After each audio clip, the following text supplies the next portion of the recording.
Attention attention attention. দিনটা ছিল 25শে December. সন্ধ্যাবেলা আমরা রেডি হয়ে বেরিয়ে পড়েছিলাম। কি ভাবছেন, পার্ক স্ট্রিট? না না, পার্ক স্ট্রিট না, বো ব্যারাক্সের উদ্দেশ্যে। বছরের পর বছর গন্তব্যস্থলহীনভাবে হেঁটে পার্ক স্ট্রিটে আমরাও ক্লান্ত আপনাদের মতন। তাই এবারে নতুন একটা জায়গা খুঁজে নিয়েছি। জানেন, জায়গাটা ভীষণ সুন্দর। জায়গাটির নাম হয়তো অনেকেই অ্যাংলো ইন্ডিয়ান কমিউনিটির এরিয়া বলেও জানেন। এখানে গিয়ে কিন্তু একদমই দুধের স্বাদ ঘোলে মেটানোর মতন আমার মনে হয়নি, বরং দুধের স্বাদ আমি রাবড়ি দিয়েই মিটিয়েছি। দেখুন কি অপূর্ব করে সাজানো জায়গাগুলো। যাওয়ার পথে আমরা সেখানে একটা বুদ্ধিস্ট টেম্পেলও দেখেছিলাম। সেই বুদ্ধিস্ট টেম্পেলটাও ক্রিসমাস উপলক্ষে খুব সুন্দর করে সাজানো হয়েছিল। সেখানে আমরা কিছু মুহূর্ত কাটিয়েছি, আপনারাও দেখতে পাবেন। দেখুন, এই যে ভেতরে ঢুকে গেলাম, এখানে কিন্তু ক্রিসমাস উপলক্ষে ফাংশনও চলছে। সবাই নিজের নিজের সিটে বসে খুব শান্তভাবে সেই সব ফাংশন এনজয় করছিল। আমরা যদিও এখানে খুব একটা সময় কাটাইনি, এই চারিপাশটা ঘুরে বুদ্ধ মূর্তিটা দেখে চলে গেছিলাম, যেখানে যীশু খ্রিস্টর সব কিছু সাজানো, তার বার্থ প্লেসটা তৈরি করেছে, প্লাস সবাই মিলে একসাথে এনজয় করছিল। এই যে পৌঁছে গেছি আমাদের গন্তব্যস্থলে, বো ব্যারাক্স মেরি ক্রিসমাস সেলিব্রেশন। দেখুন চারিপাশটা কি অপূর্ব করে সাজানো, তার সাথে নাচ গান একত্রিত হয়ে আনন্দ সব কিছু আছে এখানে।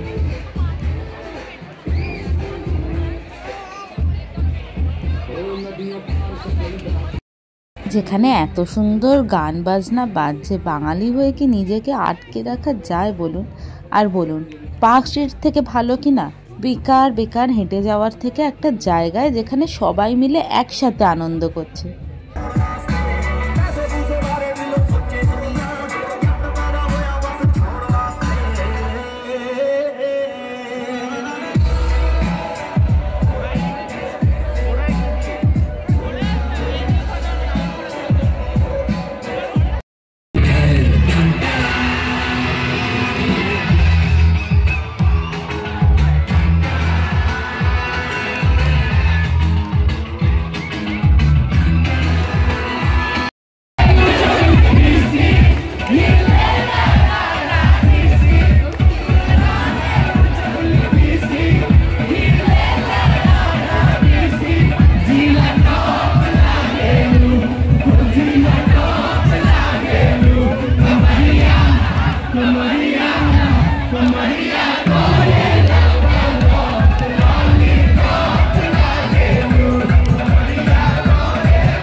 ভিডিওটা যদি এত দূর অবধি দেখে ফেলেছো, তো একটা সত্যি কথা বলো তো, সত্যি মনে হচ্ছে না কি যে পরের বার পার্ক স্ট্রিট না গিয়ে এখানেই যাব?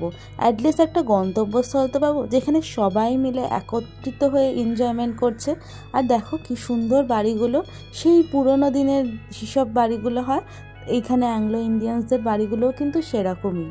খুব সুন্দর করে জায়গাগুলোকে সাজিয়েছে লাইটস দিয়ে। ক্রিসমাসের ফুল সেলিব্রেশন যেভাবে করা উচিত সেভাবেই তারা করেছে।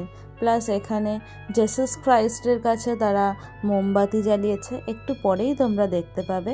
সেখানে মোমবাতি জ্বালানো, সেখানে ক্রাইস্টের পিকচার্স লাগানো, তার বার্থ প্লেসটা করা, সবটুকুই কিন্তু তারা এখানে পুরোপুরি যেইগুলো দরকার সবটাই তারা করেছে। ক্রিসমাসের দিন সন্ধ্যাবেলা ম্যাক্সিমাম চার্চই বন্ধ থাকে, কারণ কি সেই সময় খ্রিশ্চানরা প্রেয়ার্স করে, অ্যান্ড তার জন্য মেবি চার্চগুলোতে শুধু যারা খ্রিশ্চানস আছে তাদেরই অ্যালাউড আছে ঢোকা, আমাদের অ্যালাউ করা হয় না।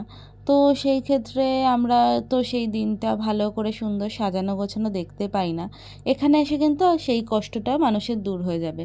খুব সুন্দর করে এনারা একটা ছোট্ট জায়গার মধ্যে কম্প্যাক্টভাবে সব কিছু অ্যারেঞ্জমেন্ট করেছে। আশা করছি আপনাদেরও নেক্সট ক্রিসমাসটা পার্ক স্ট্রিট না, বো ব্যারাক্সই হবে। অনেকক্ষণ চারিপাশ ঘোরালাম, এবার খাওয়া দাওয়ার দিকে তো একটু যেতে হবে। এখানে নানান রকমের স্টল রয়েছে। এই দেখুন, বাড়ির সামনে যে যা নিজের বাড়ির সামনে ম্যাক্সিমাম বসেছিল, ন্যান্সি কিচেন। এটা আর একটা স্টল, হংকং।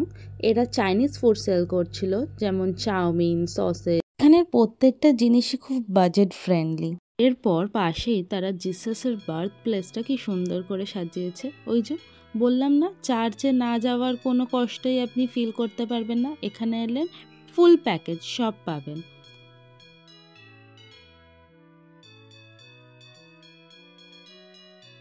নেক্সট আমরা চলে গেছিলাম দ্য হাংরি ড্রাগন স্টলে। দেখুন সত্যিই সবাই হাংরি, কিভাবে সবাই হাতে টাকা এগিয়ে নিয়ে দাঁড়িয়ে আছে। আর ওদের মোমোগুলো সত্যি অথেন্টিক মোমো যাকে বলে, মুখে আজও লেগে আছে। আমি এখন বলছি এখনও যেন আমার জিভে জল চলে আসছে মনে পড়লে। আর নিয়েছিলাম আমরা মোমোর সাথে সাথে ফ্রাইড ওয়ান্টনসও, ওটাও খেতে দুর্দান্ত ছিল। আপনারা আমাদের রিয়াকশান দেখলেই বুঝতে পারবেন। আর ওখানে প্রত্যেকে যারা ছিল না, সবার হাতে ফ্রাইড ওয়ান্টনস, মানে ওরা ভেজে আনছে, ফ্রাইড ওয়ান্টনস আর পাওয়া যাচ্ছে না, এরকম ব্যাপার।